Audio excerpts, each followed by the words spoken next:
Auditeur actualité, madame, monsieur, vous y êtes et nous y sommes avec, en tout cas ce lundi 16 décembre 2024. Notre invité de ce matin pour le débat, c'est le professeur Aimé Tchabouré-Gogué, président national de l'Alliance l'Alliance pour le développement intégral ADI, et qui est également chef de file de l'opposition député à l'Assemblée nationale. Monsieur le Président national, bonjour. Bonjour Joachim, bonjour aux auditeurs. C'est un grand honneur pour Victoire FM ce matin de vous avoir. Oh, pour moi également, surtout de te voir après tout ce que tu as... Par où tu es passé, je ne vais pas être très long. Félicitations pour avoir gardé le moral et continuer le travail. Merci également pour le soutien. Alors, Monsieur le Président, comment se porte ADI, votre formation politique? Bon, comme disent les Togolais, ADI va bien togolaisement. Bon, disons quand même qu'on va bien, on essaie de se réorganiser après les élections qui se sont passées. Bon, nous avons de bonnes réactions. Bon, c'est un travail qu'il faut continuer tous les jours. Donc c'est un travail qu'il faut continuer tous les jours. Monsieur le Président, avant de revenir pleinement dans le débat, vous avez également suivi l'accident grave qui s'est produit la dernière fois, ou qui a eu lieu au niveau d'Agoy-Zongo, et qui a coûté la vie à 8 Togolais qui voulaient simplement circuler. Et voilà qu'ils ne peuvent plus retrouver l'année nouvelle. Non, c'est terrible ce qui s'est passé, parce que une passerelle piétonne qui s'écroule suite au passage d'un véhicule qui, ils ont dit, surdimensionné. C'est quand même tragique, personne ne s'y attendait à ça. Mais il semble que la mairie avait saisi la direction. En tout cas, je crois que le ministre des Travaux publics lui signala quelques dysfonctionnements au niveau de cette passerelle. Et cet ouvrage-là? Oui, je crois, c'est ce que j'ai entendu. Bon, mais évidemment, il faut aller aux vérifications. Si c'est vrai, ce n'est pas bon. Mais évidemment, ce n'est pas ce dysfonctionnement qui a entraîné l'accident. C'est un surdimensionnement. Il faut voir, maintenant, il faut aller voir dans le marché si l'entreprise qui a eu ce marché oui, a respecté les conditions. Est-ce que la hauteur a été respectée? Est-ce qu'il y a signalisation pour permettre aux camions ou bien aux véhicules qui viennent là-bas de savoir que vraiment ils ne respectent pas les conditions, etc. Mais dans tous les cas, bon, nous allons faire notre travail, nous allons demander au ministère de nous expliquer ce qui s'est passé. Oui, mais quand même, il y a des services de contrôle quand on réalise ces genres de travaux qui véritablement sont de grande utilité publique. Non, c'est certain. Bon, certains, le secteur des travaux publics, des marchés publics notamment, nous interpellent. Parce que j'ai lu, en tout cas, j'ai lu sur les réseaux sociaux, le rapport des résultats des enquêtes que l'autorité de régulation ARCOP a publié la dernière fois. Donc ça nous interpelle, nous les députés, pour mieux comprendre ce qui se passe, parce que ce qu'il a révélé, c'est très grave, des irrégularités énormes. Donc nous ne pouvons pas... Et la coïncidence, c'est que l'accident, au cours de 2 jours après, il a fait la déclaration le 11 et le 13, déjà il y a cet accident. Donc nous devons mieux comprendre ce qui se passe. Et il y a beaucoup de protestations sur les marchés publics, sur la commande publique. Donc il faut que nous comprenions mieux ce qui s'y passe, quelles sont les sanctions, les mesures qui ont été prises, les recommandations que l'ARCOP a faites, et également savoir quelles sont les perspectives. Qu'est-ce que nous devons faire pour mieux surveiller les marchés publics? Parce que c'est fait pour, surtout la construction des infrastructures, c'est fait pour l'amélioration du bien-être de la population. Et si ça va entraîner des morts, vraiment c'est fortement regrettable. Oui, mais quel mécanisme aujourd'hui pour pouvoir essayer de mettre fin donc à ces genres de négligence et nonchalance vis-à-vis des contrôles rigoureux? C'est les sanctions. Il faut sanctionner les gens, il faut publier la liste des gens qui ont été responsables de ces attributions de marché. Est-ce que cela peut être mis sous la coupole également ou bien dans le gros lot de la corruption? Oui, bien sûr, c'est ça, les marchés publics. Comme le président ou bien le directeur général de l'ARCOP a dit, c'est l'un des nids de la corruption au Togo. Parce que si vous attribuez des marchés et les prix ne sont pas respectés, les délais ne sont pas respectés, la qualité n'est pas respectée, le contrôle n'est pas effectué normalement, il va de soi que vous aurez des problèmes.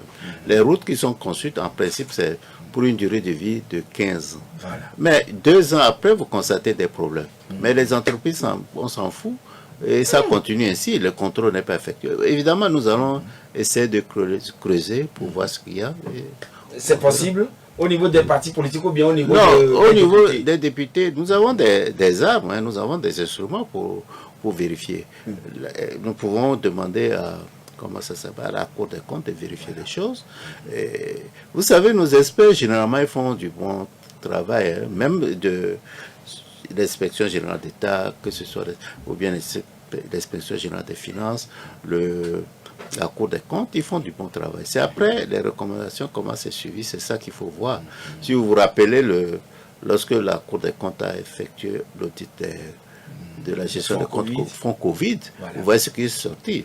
Vous vous rappelez également, je ne sais plus si c'est l'inspection générale des finances ou bien l'inspection d'État qui avait fait l'enquête sur lorsque Haïti a parlé de pétrole. Pétrole Gate, vous savez, bon, il y a eu des audits ou bien une enquête de l'inspection générale. Vous voyez qu'ils ont fait du bon travail. Donc c'est des choses comme ça qu'il faut faire, mais maintenant faire le suivi des recommandations. Des enquêtes sont faites, suivi des enquêtes. Bien faites, mais c'est le suivi des recommandations. Il faut vérifier, il faut voir, il faut faire respecter ça.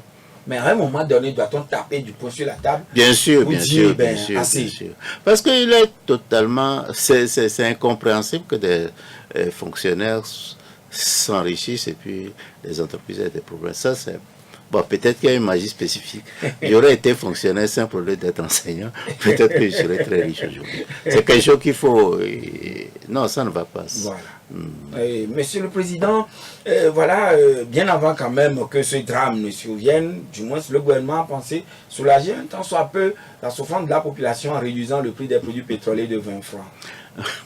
Oui, bon, disons qu'un tiers vaut mieux que deux, tu l'auras. Mais si j'ai vu quelque part, si quelqu'un a fait une étude pour voir l'évolution du prix du pétrole depuis 2000, je ne me rappelle plus quelles années, il a trouvé que le prix avait augmenté de 245 francs, alors que, bon, on a fait une réduction de 20 francs. Bon, c'est quelque chose déjà, mais vraiment, on peut dire peut mieux faire, quoi. Donc l'État pouvait mieux faire. Oui, je crois qu'il pouvait mieux faire. Mais on en est là, et voilà, donc on a annoncé pour le 2 février prochain ce que nous tous nous savons, et ce serait la première fois dans l'histoire du Togo, les élections sénatoriales. Les sénatoriales annoncées, voilà l'opposition. Le Front Tous par ma constitution décline l'offre. La DMP dit non. L'Alliance nationale pour le changement également dit je rejette fermement et délibérément ces élections. A dit prendra-t-elle part, est-il part, ou bien c'est une alliance? Est-ce que vous prendrez part à ces élections ou non, professeur Goumi? Bon, l'Alliance des démocrates pour le développement intégral est en consultation. Nous allons consulter notre base pour décider. Mais pour ces élections sénatoriales, il faut aborder ça à plusieurs étapes. Hein. La première étape, est-ce que nous avons besoin de Sénat actuellement? Même c'est prévu, il ne faut pas lier ça au changement constitutionnel, parce que le Sénat est déjà prévu dans la Constitution de la 4e République. Donc ce n'est pas lié à la 5e République. Non, ce n'est pas lié à ça. Bon, mais la question c'est que effectivement il y a un problème. Compte tenu des conditions économiques, nous pensons, comme l'a dit Mme Adjamabo, que ce n'est pas pertinent actuellement, c'est budgétivore. Et puis, on vient de faire une communalisation complète, intégrale dans le pays. Il faut laisser ça fonctionner un peu pour voir où évoluer, puisque c'est lié aussi aux élections régionales. Parce que là également, la question se posait pour savoir si c'était nécessaire d'avoir des conseils régionaux. Pour nous, pour le moment, ce n'était pas nécessaire. Il fallait attendre et voir évoluer les choses. Surtout que dans certains pays qui ont déjà des Sénats, ils l'ont supprimé comme le Sénégal, comme vous le savez. La deuxième chose, bon, donc pour nous, actuellement, ce n'est pas nécessaire. Les sénateurs ne sont pas encore nécessaires. Ne sont pas nécessaires. Même on peut se demander après. Mais pour le moment, compte tenu de l'environnement, des conditions. Pourquoi vous dites que ce n'est pas encore nécessaire? Ce n'est pas nécessaire compte tenu de... D'abord, nous venons de commencer l'expérience de la décentralisation intégrale. Il faut faire des leçons. Est-ce que ces communes ont des moyens pour travailler nécessairement? Est-ce qu'ils sont efficaces? Est-ce qu'ils ont l'appui technique nécessaire? Bon, ça, c'est des questions. Et puis, nous avons des difficultés économiques. Je crois que les ressources qu'on devait allouer au Sénat, au Conseil régional, il faut pouvoir peut-être mettre ça dans la sécurité et l'amélioration de certaines infrastructures du pays. C'est pourquoi nous pensons que ce n'est pas nécessaire. Évidemment, même si vous intégrez, vous êtes dans le domaine de la Ve République, ce qui n'est pas bon. Nous sommes contre la Ve République. Mais même si vous êtes dedans, la Constitution prévoit que lorsque le Sénat n'existe pas, l'Assemblée nationale joue le rôle. Donc on n'a pas besoin de nécessaire. Et cela a toujours été le cas depuis 92. Oui, depuis 92. Donc ce n'est pas nécessaire. Ça, c'est le premier point. Le deuxième point qui se pose, c'est la nomination des sénateurs par le président de la République. Parce que sur les 61, bon, évidemment, il y a 61, mais il y a les anciens présidents. Malheureusement, heureusement, je ne sais pas, le Togo n'a pas d'anciens présidents. Donc, sur les 61, le président nomme 20. Bon, évidemment, ce n'est pas bon que les sénateurs nommés aient les mêmes mandats que les sénateurs élus. Ça, ce n'est pas bon. Mais donc, les sénateurs nommés ne doivent pas avoir les mêmes prérogatives. Non, pour nous, ce n'est pas normal. Et c'est ce que l'ANC dénonce également. Oui, ce n'est pas normal, parce que les gens sont élus, et ils représentent quelque chose. Bon, les non-élus, non. Mais par rapport aux quotas réservés ou dévolus bon, au chef de il ne faut pas parler de quotas. Bon, c'est question de se poser des principes.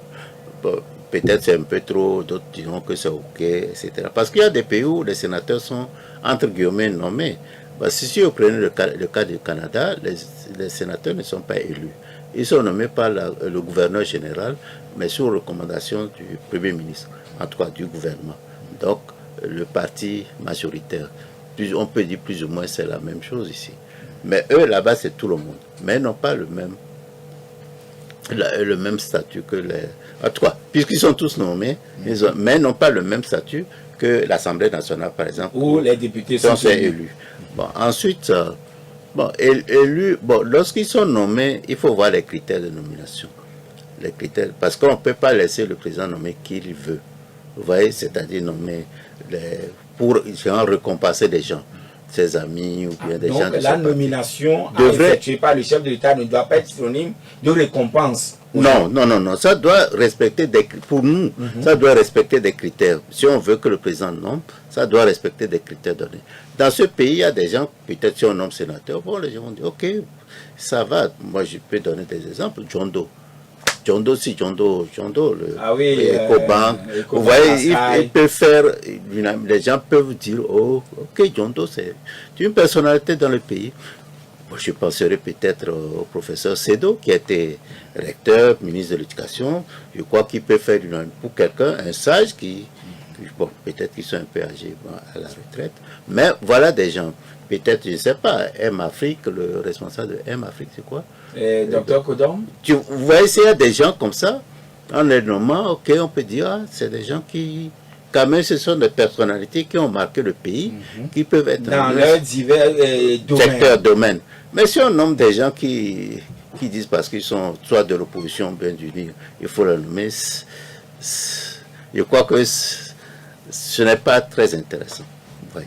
Bon, maintenant, venons à nos cas, les partis politiques. Les partis politiques. Surtout là, de l'opposition. De l'opposition. Là également, il y a des problèmes qui se posent. Vous savez, parfois, ce qui fait mal, c'est que l'être humain essaie de trouver des arguments pour rationaliser certaines positions. Supposons, je donne un exemple, j'ai un pantalon. Je peux avoir un pantalon parce que c'est un choix. Je peux dire que, bon, avoir plusieurs pantalons, ça détruit l'environnement, etc. C'est-à-dire, c'est du gaspillage, etc. Ça, c'est une conviction que j'ai. Moi, je suis d'accord avec quelqu'un qui a une telle conviction, alors que, bon, je ne l'approuve pas nécessairement. Mais c'est sa conviction, ça va. Mais supposons qu'il n'a pas la possibilité d'avoir deux pantalons. Mais il dit que, voilà, il cherche des arguments pour justifier le fait qu'il ait un pantalon, alors qu'il n'a pas la possibilité d'avoir deux. Voilà. Donc là, je trouve que c'est un peu malhonnête. Donc si on revient au cas spécifique dont nous parlons, évidemment, les règles d'élection des sénateurs, c'est connu. C'est les conseillers, c'est eux qui constituent le corps électoral. Et les conseillers régionaux. Les grands électeurs, on dirait. C'est les grands électeurs. Maintenant, il faut faire l'étude pour voir. Il y a certains qui ont la possibilité d'avoir des sénateurs élus. Il y a d'autres qui n'ont pas de chance. Parce que compte tenu de ce qui s'est passé en 2019, qui est la conséquence de ce que nous avons posé comme acte en 2018, les élections législatives que nous avons boycottées. Donc les électeurs nous ont... Évidemment, je ne dis pas que c'est ça seul qui explique le fait que nous n'avons pas beaucoup de conseillers. C'est l'organisation même des élections qui ont aussi contribué. Bon, vous voyez? Donc, de telle sorte qu'actuellement, peu de partis politiques de l'opposition, très peu de partis politiques ont la possibilité d'avoir des sénateurs élus. Donc, il ne faut pas qu'ils se basent sur ça pour dire qu'ils ne participent pas aux élections. Ça, je trouve ça malhonnête. Vous trouvez ça malhonnête? Que quelqu'un qui n'a pas la possibilité et que c'est sur ça qu'il se base pour dire qu'il ne va pas aux élections, je ne suis pas d'accord. Mais des gens peuvent, comme je l'ai dit dans le cas de celui qui a un pantalon, peuvent avoir des raisons plus formelles pour dire qu'il ne va pas aux élections sénatoriales à cause de ça.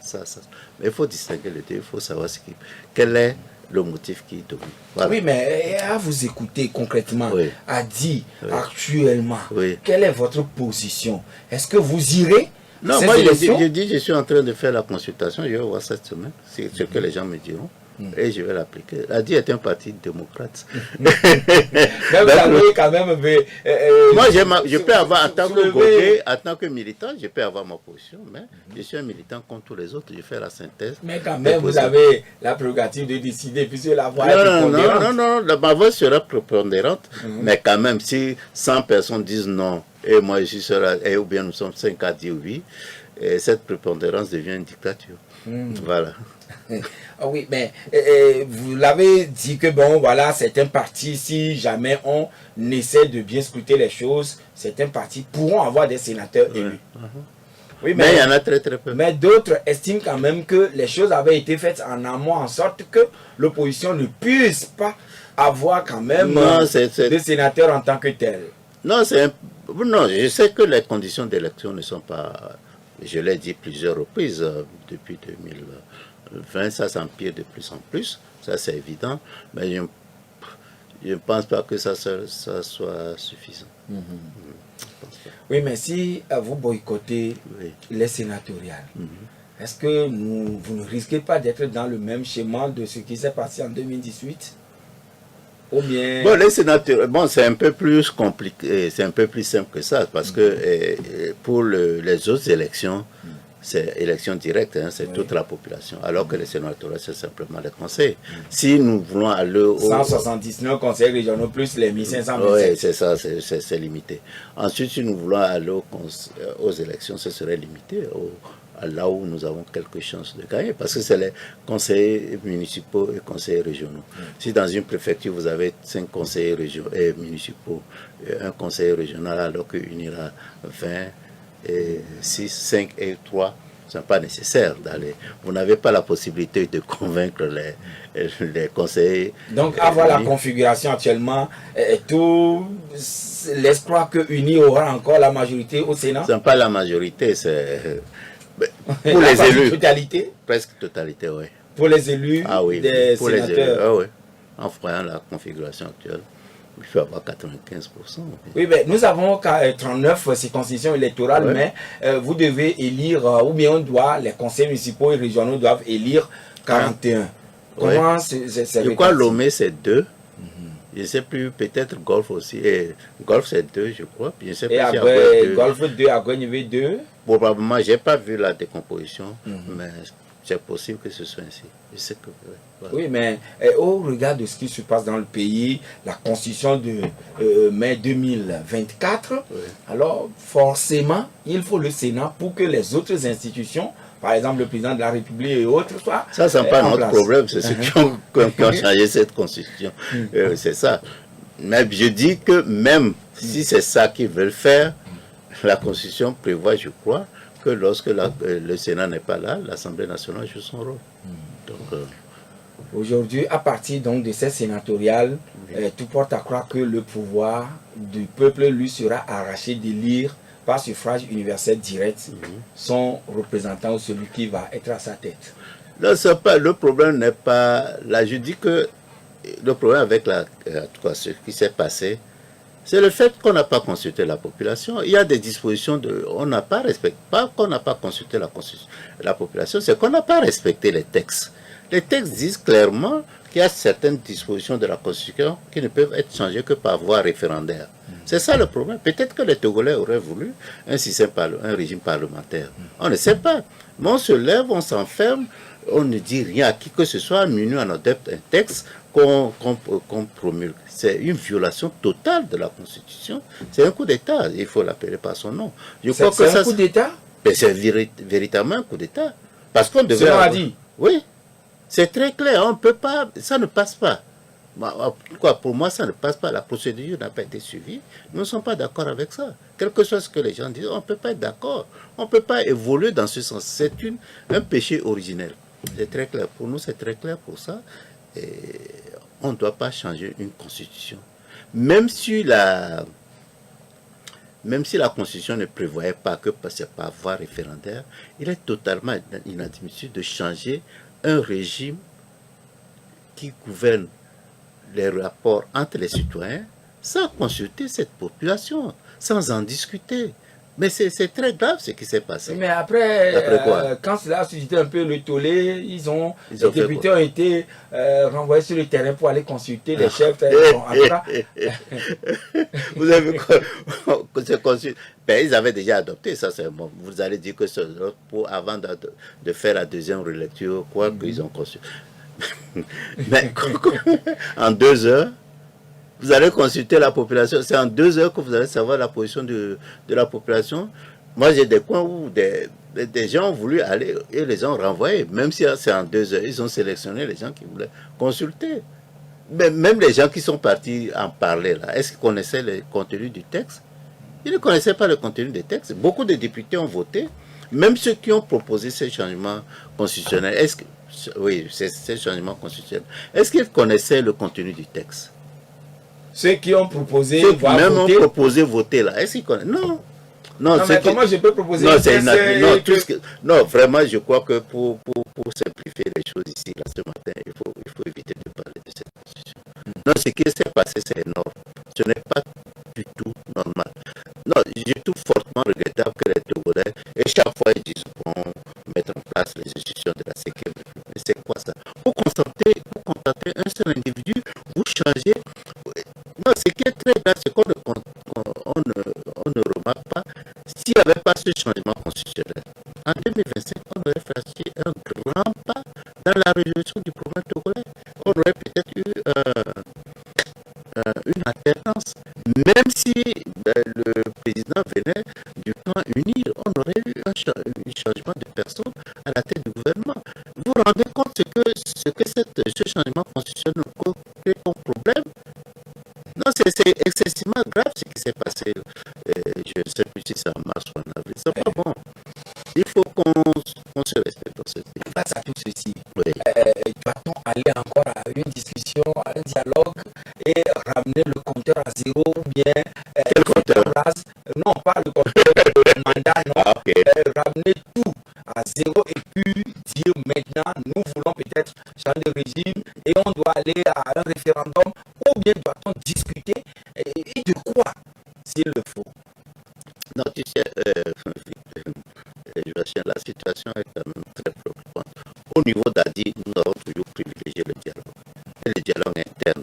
Je crois que, comme on le dit, l'adage populaire le dit, le linge ça se lave en famille. Je crois qu'il faut qu'une fois que les Togolais comprennent, nos frères d'unir, nos frères et sœurs d'unir, comprennent que le Togo est un bien commun et qu'ensemble, c'est ensemble que nous devons le construire. Si c'est dialogue, il faut un dialogue sincère. C'est un jeu à somme non nulle. Il ne faut pas qu'ils croient que, bon, ils ont des gains à court terme, mais chaque fois, ils voient qu'il y a toujours des problèmes. Chaque fois, d'abord, ils ont tous les leviers actuellement. Ils ont l'Assemblée, nous sommes 5 sièges. Ils ont le pouvoir financier, ils ont tout, l'armée, tout. Mais chaque fois, on sent que ça ne va pas. Mais il faut à un moment donné s'asseoir. Même eux-mêmes peuvent faire cette autocritique. À vous suivre, Oui. c'est comme si le parti au pouvoir a tout, Ils ont tout. mais Oui. les choses ne marchent pas. Les choses ne marchent pas. J'ai écouté tout de suite quand la ministre de réforme, là, qui disait, bon, évidemment, les statistiques ont montré qu'il y a une diminution de la pauvreté. Bon, c'est des statistiques qui le montrent. Je me rappelle quand j'étais jeune, il y avait un expert qui a dit que les statistiques sont comme un bikini. Que les statistiques sont comme un bikini. L'important, c'est ce que ça cache.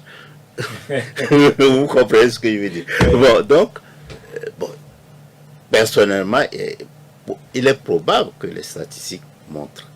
Mais quand on voit les difficultés que les Togolais ont pour avoir un repas décent par jour, c'est grave. Mais si elle se contente de ces statistiques, alors qu'on nous dit Cela contraste avec les statistiques? Cela contraste avec les statistiques. Si elle se contente de ça, alors qu'on nous dit que 42% de la population a moins de 15 ans, moins de 15 ans, et qu'il n'y a pas d'emploi pour les jeunes, bon, elle n'a qu'à se contenter de ça.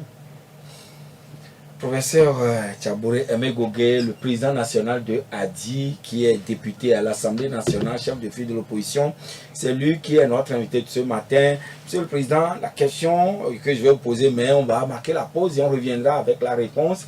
En tant que chef de file de l'opposition, je ne suis pas encore nommé. Vous n'êtes pas encore nommé. Pourquoi ça traîne? Je ne sais pas, il faut demander. J'avais un professeur qui dit, quand on lui posait la question pourquoi, il dit il faut aller voir le pape. Il ne peut pas répondre à cette question. Il faut aller voir le pape. Ce matin, professeur Aimé Tchabouré Gogué, qui est le président national de ADI. Alors, le budget 2025, qui est pour la deuxième année consécutive, au-delà de 2000 milliards, alors cela est en étude déjà du point de vue du technicien que vous êtes. Ce budget, qu'est-ce que cela dégage tout de suite pour l'ensemble des citoyens que nous sommes? Parce que ça a connu une augmentation de 9,9%. Non, vous savez, bon, d'abord l'augmentation, on peut dire c'est un peu naturel, dans la mesure où le produit intérieur brut sur lequel est basé le budget, les recettes, ça a augmenté. Ça, c'est le premier point. Le deuxième point, c'est que je n'ai pas totalement confiance aux chiffres. Bon, je vais essayer de demander des audits pour mieux comprendre, parce que l'Office des recettes, l'OTR, je crois que ça peut mieux faire, les entreprises publiques, ça peut mieux faire, parce que leur contribution, je trouve que c'est faible. Je crois qu'on doit pouvoir faire mieux. Nous avons des instruments, comme je l'ai dit précédemment, pour pouvoir faire des vérifications. Il y a la Cour des comptes, il y a les inspections. Et aussi, comme nous sommes sous programme avec le Fonds monétaire international, nous pouvons demander, évidemment, nous, en tant qu'Assemblée nationale, nous ne pouvons pas leur demander directement. Mais la Cour des comptes, nous pouvons leur demander. Parce que la loi des finances, la loi organique portant finances, la loi des finances nous donne la possibilité d'avoir recours à la Cour des comptes pour faire certaines vérifications. Mais l'FMI, je crois que c'est le gouvernement qui doit pouvoir le faire. Mais je crois que nous allons utiliser tous ces moyens pour examiner les possibilités de recettes qu'on a avec les structures dont nous disposons actuellement. Ça dit que l'État ou le gouvernement même ne peut pas vous fournir tous ces éléments-là. Il doit pouvoir nous le fournir. Bon, c'est ce qu'ils sont supposés nous fournir. Mais nous pensons qu'on doit pouvoir aller très loin pour voir la gestion de ces entreprises publiques, de ces offices publics, pour voir si on récolte suffisamment. Je ne dis pas qu'actuellement, il y a des entreprises, des opérateurs qui se plaignent de la pression exercée sur eux, les opérateurs sur eux, par l'OTR. Bon, donc je suis conscient que la pression de l'OTR sur ces opérateurs économiques est très forte et que ça décourage probablement les investissements. Je ne dis pas qu'il faut que l'OTR augmente ces choses, mais quand même il est possible que j'ai l'impression qu'il y a des choses qu'on peut mieux faire. Voilà. Donc ça, j'ai l'impression qu'on peut avoir un budget beaucoup plus, des recettes beaucoup plus importantes, donc un budget beaucoup plus élevé que ce que nous avons.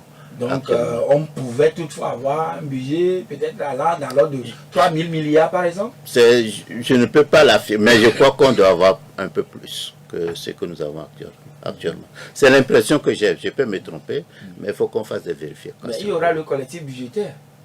Non, le collectif budgétaire, bon, c'est lorsqu'il y a des erreurs, des choses. Mais vous voyez que vous avez dit que ça a augmenté de 9%. Oui. Donc, comme la population peut être satisfaite, 9%, c'est une grosse augmentation.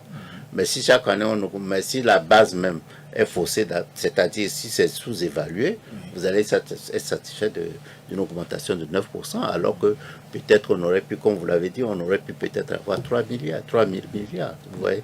Donc, c'est des choses sur lesquelles on devrait pouvoir se pencher. Oui, mais les dons projets, les dons programmes, qui parfois aussi viennent se greffer au budget. Non, c'est inclus dedans. C'est inclus dedans. Oh, ouais. Déjà. C'est déjà inclus. J'ai l'impression que ça, bon, je ne me rappelle pas des chiffres, mais j'ai l'impression que ça diminue ou bien ça a plafonné, une augmentation faible. Donc, ce qui montre également qu'il y a un problème. Si ça diminue ou bien c'est stationnaire, ça veut dire que la communauté internationale, nos partenaires financiers ne font pas plus qu'auparavant. Donc, ça pose des questions sur leur appréciation de la gestion du pays. Oui, mais nous, citoyens lambda, qu'est-ce que nous pouvons espérer en tant que Togolais de ce budget par rapport à notre quotidien, Monsieur le Président? Oui, c'est ce que je dis. Premièrement, si on arrivait à augmenter les recettes, on aurait pu mieux faire. La deuxième chose, quand même, ce que je veux faire remarquer, vous vous rappelez, il y a quelque chose, j'ai fait une sortie sur le non-respect du calendrier. C'est-à-dire, on devait avoir le projet de loi des finances une semaine avant l'ouverture de la session budgétaire qui avait eu lieu le 1er octobre. Chaque 1er octobre, c'est l'ouverture de la session budgétaire. Non, chaque premier mardi d'octobre. Voilà. Bon, cette année, nous ne l'avons pas eu. Nous avons eu le projet de loi des finances seulement en début de deuxième semaine, je crois. Non, bien, bon. Début décembre. Décembre. Et, ouais, donc octobre, c'est ce n'est qu'en décembre que vous avez. En septembre, c'est septembre qu'on devait l'avoir. En septembre. Une semaine avant l'ouverture de la session budgétaire, nous devons avoir le projet de loi des finances. Nous l'avons eu seulement en décembre. À quoi cela était dû? Bon, cela, selon les informations que c'est dû au fait qu'il y a eu un changement de gouvernement. C'est pas le changement en tant que tel, mais le changement dans la composition du gouvernement. Vous voyez, le nombre de ministères a augmenté. Le nombre de ministères a augmenté et on fait le budget par ministère, selon les programmes de chaque ministère. Donc il faut voir quel service va dans quel ministère, la recomposition des services, et puis ça a demandé du travail. Mais 2 mois du travail, peut-être c'est un peu trop, mais quand même, il y a une petite explication à ça. Bon, et si vous avez été convaincu, vous les députés? Je ne suis pas... Bon, les députés, disons personnellement, bon, circonstances atténuantes, mais 2 mois c'est trop. Disons qu'ils auraient pu faire pour qu'on laisse ça un peu plus tôt. Évidemment, je laisse de côté le fait que 35 ministères, c'est trop pour le pays. Je ne dis pas que c'est un peu trop, c'est trop pour le pays. Bon, ça, c'est pas... Supposons qu'on ait eu ça, pas supposons, on l'a eu ça en décembre. Oui. Mais ce qui me choque, c'est que malgré qu'on a eu ça tard, on veut adopter le budget avant la fin du mois. On veut adopter le budget avant la fin du mois? Oui, ça m'a choqué. Pourquoi? Parce que la loi dispose qu'on doit adopter la loi des finances le 31 décembre. Au plus tard. Au plus tard. Mais la Constitution dispose que si ce n'est pas fait, le gouvernement fait faire appel à l'Assemblée pour adopter une loi lui permettant de fonctionner avec le budget sur la base du budget de 2024. Donc ils ont 108 députés. Ça va passer comme lettre à la poste. Donc, il y a le temps pour vous d'étudier à fond le budget de 2025. Voilà. Et de l'adopter. Ce n'est pas comme dans le cas des États-Unis où lorsque le budget n'est pas adopté, toute l'administration est fermée, les fonctionnaires ne sont pas payés, beaucoup de services sont fermés. Je ne sais pas si vous vous rappelez du cas de Clinton lorsque ça a été fermé. Ça a été le cas. En France, ils n'ont pas adopté le budget, mais ça continue. Vous voyez? Donc leur problème, c'est comment arriver à faire des combinaisons dans le gouvernement ou bien au Parlement pour pouvoir l'adopter. Le problème ne se pose pas ici. Ils ont 108 députés, ils vont l'adopter. Nous allons l'adopter, même si peut-être que nous allons voter contre, parce que certaines conditions ne sont pas remplies. Vous voyez, c'est ça le gros problème. Je ne vois pas pourquoi il faut adopter. Vous ne voudriez pas que vous fassiez le travail à pas de charge pour Non, je ne aller suis pas d'accord rapidement avec en ça. escale. Pourquoi aller rapidement? Pourquoi aller rapidement lorsque, d'abord, il y a beaucoup de députés qui sont nouveaux. Beaucoup. Je ne sais pas combien. Ils ne maîtrisent pas les mécanismes, comment les C'est choses. ça. Et puis, il faut reconnaître, hein, les députés, qu'ils soient du NIR ou pas, ils posent des questions qui sont très intéressantes. Et oui, ils veulent comprendre des choses. Il faut leur laisser le temps de faire. Je ne dis pas qu'il faut mettre un an pour adopter le budget. La loi encadre la durée, mais quand même, il ne faut pas précipiter. Mais c'est un record. Même les communes qui adoptent un budget pour leur commune, ils mettent au moins 10 jours. Nous, peut-être en une semaine, c'est incroyable ce qui se passe. En tout cas, ça, là, c'est... À quel niveau vous êtes aujourd'hui? Vous avez les travaux en commission de finances, c'est déjà fini? C'est fini. Une semaine. Les travaux en commission de finances, c'est déjà bouclé? Une semaine. Donc, c'est la plénière qui vous attend? Oui. Il faut que la commission fasse son rapport. Après, on vient plénière. Non, c'est choquant. C'est choquant. Moi, j'ai dit ça à qui de droit au niveau le président de l'Assemblée, le président de la Commission, le ministre des Finances et le président ou bien le secrétaire exécutif du NIR. Je leur ai dit que ce ne sont pas... Et la réponse a été? On a fini dans une semaine. Non, c'est dommage, c'est dommage. Je ne comprends pas pourquoi cette attitude. Je ne comprends pas. Pourquoi on ne le laisse pas? Surtout que les textes prévoient qu'on puisse continuer. Mais en respectant les délais prévus par la Constitution, les textes le permettent. Et les textes, ils ont la... Je ne peux pas même dire qu'ils ont la majorité à l'Assemblée nationale. Mais je ne comprends pas. Vous ne comprenez pas? Non, je ne comprends pas. Visiblement, vous êtes déçu, professeur. Et je suis très déçu sur la manière dont ça s'est passé. Oui. Est-ce que c'est seulement par rapport au budget que vous êtes déçu ou bien... Non, pour le moment, c'est sur le budget seulement qu'on a... Que vous travaillez pour le moment. Oui, c'est ça. Donc, je suis déçu. Mais nous avons la possibilité de nous rattraper parce qu'on peut faire interpeller des ministres après. Les institutions, on peut les interpeller. Par exemple, le ministre du Plan, le ministre des Finances, le TR, le ministre des Finances par rapport aux entreprises publiques. On peut, dans Nonato...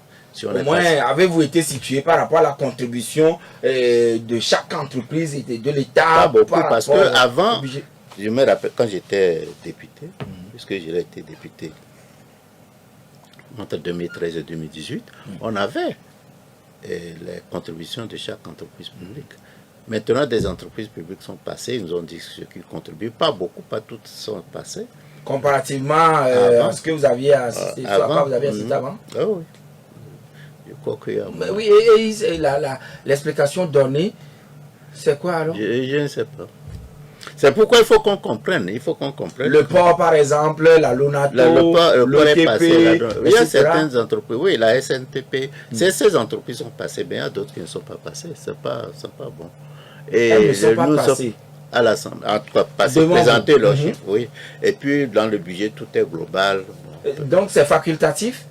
Non, ce n'est pas nécessairement facultatif. Ça dépend de la programmation faite par la commission de l'économie des finances. Mais voilà, c'est la commission a bouclé ses travaux? Oui, c'est fini. Ils ne vont plus passer. Et donc, les entreprises qui n'ont pas pu faire le déplacement peuvent rester bien sans être gênés? Non, oui, bien sûr. Mais, comme je l'ai dit, nous avons la possibilité, après l'adoption du budget, avec ces faiblesses-là, nous avons la possibilité de les interpeller au cours d'année pour qu'on espère que l'année prochaine, ça soit mieux. Voilà. Le Ghana vient de sortir d'une élection et voilà, c'est la joie là-bas et ils sont main dans la main, Monsieur le Président. On ne peut que les envier. On peut que les envier et espérer que ça viendra un jour au Togo. Mais je crois que comme vous l'avez vu, c'est la participation aussi des Ghanais est à féliciter. La participation au processus, c'est à féliciter. Ici, on n'a pas encore atteint ce niveau où la population vote et participe et attend les résultats. Et on n'a pas encore atteint ce niveau. Il faut qu'on y arrive. Et nous avons vu également les centres de compilation des différents candidats qui travaillaient comme si, c'était des institutions. Bien sûr, est-ce qu'ils étaient seuls là-bas? La population, c'est ce que je parle de participation de la population. Vous vous rappelez, je ne sais plus quelle année, d'abord en 2000, 2003 ou 2005, on avait cassé le truc de la coalition quand on avait fait les élections. Et en quelle année à César, c'était la population de l'ANC, en 2010, je crois. De l'ANC, oui. Mais la population, c'est les gens de l'ANC seulement qui étaient là. La population devait être là, pas les gens, c'est les techniciens qui faisaient la... Mais il faut qu'il y ait une véritable participation de la population. À partir de ce moment, lorsqu'on bourre les urnes dans les bureaux de vote, la population n'est pas là. Il faut que la population soit présente. Prenne des choses comme à bras le corps. Si on n'arrive pas à amener ça, bon, les gens vont continuer. C'est malhonnête ce qu'ils font, mais également il faut que nous soyons prêts à défendre ce que nous faisons. Nous allons accueillir Pelé qui est en ligne avec nous pour une question. Pelé. Oui, Pelé, bonjour. Oui, bonjour. Professeur, bonjour. Bonjour Pelé. Ok, du courage avec votre détermination. Merci. Ok, je pense que la population a peur. La population a peur. La population a peur. C'est ça que les gens croient. Mais la population n'a pas peur. Je pense que tout ce qui se passe aujourd'hui, il faut que le RPT venir comprenne que ça ne va pas. Le président Faure, moi je l'ai dit, il a toutes les manœuvres pour qu'il convoque une assise nationale. Il faut qu'il convoque une assise nationale. Bon, ça c'est entre parenthèses. Président, je pense qu'aujourd'hui, l'opposition n'a pas les marges de manœuvre pour aller à ces élections sénatoriales dont tout le monde parle.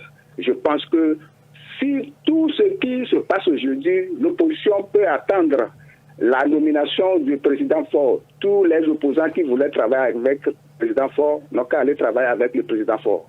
Merci. Bien noté, cher ami Pelé. Nous accueillons M. Senghor. Évangile Senghor, bonjour. Bonjour. Oui. Je salue M. le Président, bonjour. Bonjour Senghor. Merci. Bon, monsieur le député, cette année, on a voté le budget à 2 000 milliards. L'année prochaine, 3 000 milliards. L'année suivante, le chose avec 4 000 milliards. Bon, tout ça, là, c'est on peut voter un budget en l'air où on ne peut pas dire que qu'elle va à l'armée. Nous avons 6 régions. On va donner 10 milliards plutôt à une région, ça fait 60 milliards, pour que les régions puissent se développer. Maintenant, on vote le budget comme en l'air. L'année suivante, on vote. Selon vous, excusez-moi, monsieur le président, vous êtes un intéressé, mais comment vous ne voyez pas les trucs pour ça que c'est comme une chose de bloquer la population? Je vous remercie. Bien noté, monsieur Senghor. Alors, monsieur le président, oui, pour Senghor, il faudra plutôt voter le budget en sorte que chaque région puisse avoir sa part dans le budget pour enclencher ou peut-être booster le développement local. Non, ça peut... bon, on nous signale quand même qu'il y a un dernier intervenant qui est en ligne avec nous. Allô? Bonjour. Oui, bonjour monsieur. Bonjour, président. Votre nom? Alors, c'est Cyril. Cyril. Sizing. Ah, Sizing, d'accord. La radio qui est à côté de vous, s'il vous plaît, si vous pouvez diminuer le volume. Diminuez le volume de la radio. Je voudrais lui dire merci aussi pour ces accords. Je voudrais intervenir par rapport à une situation. Vous-même, vous savez ce qui s'est passé vendredi. Je félicite le ministre de la Sécurité, les forces de l'ordre, les forces de défense pour leur bravoure. Mais on se pose la question, quel est le rôle du directeur des travaux publics, le ministre tutelle au moment de l'exécution des travaux, la réception technique et provisoire? Pour ça, ils n'ont pas veillé à ce que la passerelle soit bien posée, soit bien construite. Donc nous nous posons la question, quel a été le rôle du contrôle et le maître d'ouvrage? Donc tout cela, ça pose problème. Ça ne va pas dans ce pays. Le gouvernement n'a pas à revoir les choses. Ici, ce n'est pas le problème de la mairie, parce que ce sont les grands travaux, les grands ouvrages. Donc, il faudrait que cette personnalité soit interpellée. Il doit répondre exactement les choses se sont passées pour que ça puisse s'écouler. Un tel camion citerne qui n'a pas de force, qui percute la passerelle et puis ça tombe. Ce n'est pas possible. D'accord. Très bien noté, Monsieur Sizing. Notre invité vous apportera tout à l'heure ces éléments de réponse. Oui, vous étiez d'abord sur le budget que préconisait Monsieur Senghor. Il faudrait allouer. C'est une option. Si le budget augmente, on peut allouer des fonds aux différentes régions. Ça, c'est possible. Ça, c'est des options qui peuvent être prises avec les licences. Donc, c'est possible également dans un budget national? Oui, c'est possible. Puisque l'État donne des fonds à des collectivités locales. Puisque maintenant, nous avons aussi des gouverneurs. Ils peuvent le faire. Bon, maintenant, c'est le montant qu'ils demandent. Évidemment, il y a des secteurs où l'État intervient directement. Mais est-ce que c'est l'État qui doit intervenir? Il faut définir bien les compétences des 3 niveaux de gouvernement, les municipalités, les régions et puis l'État. Donc, si on définit très bien, parfois, c'est des compétences partagées. Mais lorsque c'est des compétences uniques, par exemple, si on dit que les établissements primaires ou bien les centres de santé primaires, c'est les collectivités locales, il faudra leur transférer ces ressources pour qu'elles puissent. Donc, ça peut se faire. D'accord. Et pour Pelé, la population n'a pas peur du tout. La population a peur. Ça, c'est une il dit il faut convoquer plutôt une assise nationale. Non, comme je l'ai dit, je pense que c'est. Nous, au niveau d'ADI, nous privilégions le dialogue interne. Donc, ça, il faut trouver des moyens pour pouvoir. Mais tout porte à croire, selon lui, que l'opposition n'a pas de marge de manœuvre de gagner ce scrutin ou bien ce sénatorial. Non, comme je l'ai dit, c'est très difficile compte tenu de la représentation des conseils municipaux, des conseils régionaux. La probabilité que l'opposition puisse gagner des sièges élus au niveau du Sénat, cette possibilité est faible. Mais bon, c'est pas parce que... Est-ce que vous ne risquez pas d'être mis devant le fait accompli que peut-être si des gens boycottent et que par hasard le chef de l'État leur propose sa nomination au sein du Sénat? Est-ce qu'il n'y aura pas un dilemme cornélien? Non, le problème est le suivant. Comme je l'ai dit, si on nomme des gens, si le chef d'État nomme des gens qui font l'unanimité de la population, ça va. C'est-à-dire, je vous ai donné des exemples. Oui, vous avez cité bon, peut-être que c'est moi qui donne cet exemple. Peut-être qu'il y a d'autres exemples qui sont mieux que le mien, que ce que j'ai donné. Peut-être des gens peuvent... Bon. Dans ce cas, il y a... Donc, il n'y a pas un critère non, pour le moment, il n'y a pas de critère. Par rapport aux gens, au profil des gens à nommer. Non, pour le moment, il n'y a pas de profil. Il n'y a pas de profil clair. Mais supposons qu'on nomme nous tous, qu'on nous connaissons dans ce pays, il y a des chefs de parti ou bien des politiciens. Si on les nomme, il va de sorte que la population va douter de leur qualification. Vous voyez, si c'est dans ce cadre, c'est un peu gênant de se voir Mais un des nommer. vôtres a dit également sur Victoire FM la dernière fois, ici même, que le chef de l'État n'a qu'à proposer, ou bien n'a qu'à nommer le tiers, réserver le tiers donc du Sénat à l'opposition, à toute l'opposition. Bon, ça également, c'est compliqué. On peut dire ça, on peut le dire, mais comment désigner ces gens de l'opposition? Comment désigner le tiers des gens qui va nommer, hein, c'est ça. Donc ça fait quoi? Ça fait sur 20, ça fait 6. À la limite 7, en gros. Puisqu'il va nommer 20. Peut-être tous les 20. Non, tous les bons. Dans l'ensemble de... Non, ce ne sont pas. Donc il va dire que le chef d'État n'a qu'à nommer seulement les... Non, ce n'est pas ça, ce qu'il voulait dire. Donc c'est le tiers de ce qu'il va nommer. Donc ça fait en gros 7. 7 sur quelle base? Sur quelle base? Et puis ensuite, mais les 7 peuvent provenir, comme je l'ai dit, il y a des gens qui sont de l'opposition, qui font, entre guillemets, l'unanimité au niveau du pays. Hein. Voilà. On peut trouver des gens, c'est des gens qu'il faut nommer. C'est pas parce que tu es chef de parti qu'on... Voilà. Dans leur domaine spécifique. C'est pas parce que tu es chef de l'opposition qu'on va te nommer parce que tu es de l'opposition. Non, il faut sur des bases très claires, des précis, qui permettent de dire que cette personne, il est bien. Il peut y avoir des gens du NIR qu'on va nommer, bon, les gens ils vont dire, ok, je suis... Ils vont approuver et applaudir ces personnalités. Voilà.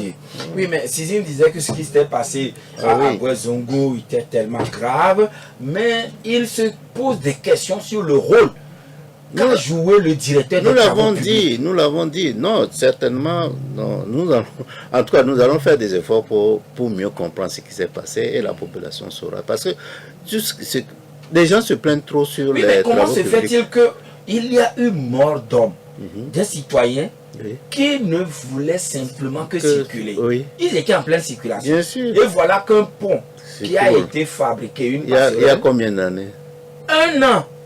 Et maintenant, comment ce qui était posé sur les 4 grands piliers, comment a-t-il été posé à sorte que, ça tombe juste parce que il y a eu un choc. Et pour notre auditeur, il faut qu'il y ait des arrestations. Non, il faut faire des enquêtes et situer les responsabilités, arrêter ceux qui sont. Si la loi prévoit des dispositions. Mais sur des dossiers, et prenez même besoin de faire des enquêtes avant d'interpeller les gens. Non, on doit interpeller rapidement. Bon, je ne sais pas à quel niveau se trouve le ministère. Bon, peut-être qu'ils sont avancés et continuer. Il faut nécessairement. Bon, nous voulons être. Pouvons-nous nous attendre à la démission du ministre des Travaux publics? Bon, peut-être il peut dire que ce n'était pas lui en ce moment. Ah oui, mais c'est son service qui a été défaillant quelque part. Mais il faut savoir qui était le DG en ce moment, le contrôleur, ceux qui ont fait le contrôle. Non, je crois que au moins, puisque nous voulons être dans un état de droit, faisons les enquêtes. Il faut qu'on fasse les enquêtes, situer les responsabilités, prendre les sanctions qui s'imposent. En tout cas, nous, au niveau de l'Assemblée nationale, nous allons poser des questions. Voilà, il y a un bras de fer entre la CEDEAO et les États de l'Alliance du Sahel. C'est ça. Et le divorce semble être consommé. Ils disent que leur décision est irrévocable. Ils ne reviendront plus dans la CEDEAO.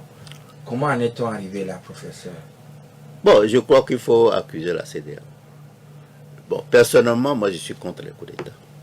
Donc, lorsqu'il y a eu des coups d'État dans les pays de la CEDEAO, je n'étais pas content. Parce que lorsqu'on prend tous ces cas-là, si on prend surtout le cas du Mali, la population s'était révoltée déjà. Donc, c'est dans ce cadre qu'il y a eu le coup d'État. Donc, ça veut dire que la population et des gens dans la population savaient que ça ne marchait pas. C'est eux qui ont commencé. Donc, les coups d'État interviennent à la suite d'une mauvaise gouvernance, généralement. Il y a des coups d'État fantaisistes, mais dans ce cas, IBK avait des problèmes de gouvernance. Donc, la population l'a identifié, a protesté. Mais généralement, ces gouvernements défaillants sont maintenant au pouvoir grâce à qui? Grâce à l'armée, hein, généralement. C'est avec ce soutien de l'armée. Et après, cette armée qui n'arrive à vaincre ces gouvernements que parce qu'ils ont des armes. Vous savez, au Togo, on aurait pu régler le problème si nous avions pris la voie des armes, si des gens optaient pour la voie des armes et s'ils n'avaient pas le soutien de l'armée. Je suis que c'est pas une voie qui est. Moi, je ne suis pas pour ça. Conseillé, voilà. Oui, c'est une voie. On ne peut pas prévoir la suite. Et même dans ces pays du Sahel, on voit ce qui se passe. Donc, c'est pourquoi je suis contre les coups d'État. Voilà. Mais en même temps, les sanctions prises par la CEDEAO n'étaient pas proportionnelles. Ça visait plus la population que les gens qui étaient, si vous vous rappelez du cas du Niger. Donc les gens qui ont perpétré le coup d'État. Ça c'est la première chose. Et puis ces sanctions sont parfois illégitimes et qui ne respectent pas les dispositions. Eux-mêmes, ils ont qualifié ces sanctions d'inhumaines. Voilà, bon. Quels que soient les cas, ça ne respecte pas les lois même de la CEDEAO. Donc la CEDEAO même a permis des conditions. Même le cas du, je ne sais pas quel, c'est du Niger, non? Niger et non, il y a un pays où ils prenaient des sanctions alors qu'au Sénégal, Macky Sall faisait pratiquement la même chose. Alors ils ont laissé Macky Sall gesticuler, faire tout ce qu'il voulait, alors qu'ils prenaient des sanctions contre le Mali. Donc pour moi, la CEDEAO a laissé passer beaucoup de coups d'État. De violations. Oui, 2 poids 2 mesures. La CEDEAO bien sûr, non. Faisait montre donc de 2 poids 2 mesures. Si vous prenez le cas de Togo, nous sommes dans une situation inconstitutionnelle. C'est un coup d'État constitutionnel. Et ce qui s'est passé au Burkina, c'est un coup d'État même en Côte d'Ivoire, entre-temps, même en Côte d'Ivoire, cela. Même en Côte d'Ivoire, c'est troisième mandat. Troisième mandat. Bon, lorsque vous prenez ces cas, donc vous voyez ça. Ça ne fait pas confiance. La CEDEAO, ce n'est pas la CEDEAO du peuple, c'est la CEDEAO, un syndicat de chefs d'État. Ce que Alpha Condé en son temps avait dit catégoriquement. Avec, il avait nié. il avait que dénoncé. Ce n'est pas un candidat, un syndicat des chefs d'État. Ah bon, il avait nié ça. Je ne me rappelle pas. Je ne me rappelle pas. Mais ça se passe comme ça. Et en tout cas, c'est la perception que beaucoup, si vous demandez aux communautés, toute la population de la CEDEAO veut la CEDEAO. Des peuples. Des peuples. Mais la manière dont la CEDEAO fonctionne, c'est pas ça. Donc pour nous, c'est dommage. J'ose espérer qu'on peut revenir, que le divorce. On leur a donné quand même. Il y a encore 6 mois. 6 mois. Oui, en tout cas à partir de janvier, jusqu'en juillet.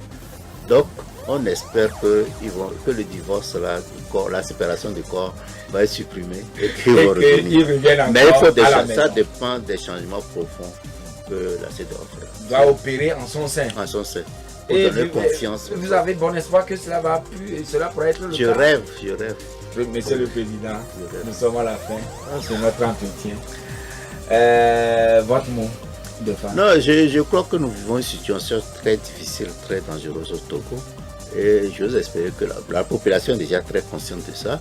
J'ose espérer que nos frères et sœurs d'UNIR aussi seront conscients. Il faut savoir que le Togo est commun à nous tous et que nous devons tout faire pour vivre mieux ensemble. Il ne faut pas que certains pensent que le Togo leur appartient, fassent tout ce qu'ils veulent. C'est pas bon. Et nous sommes en fin d'année. Je souhaite à tout le monde bonne fête de fin d'année. Bonne fête de fin d'année, bonne année.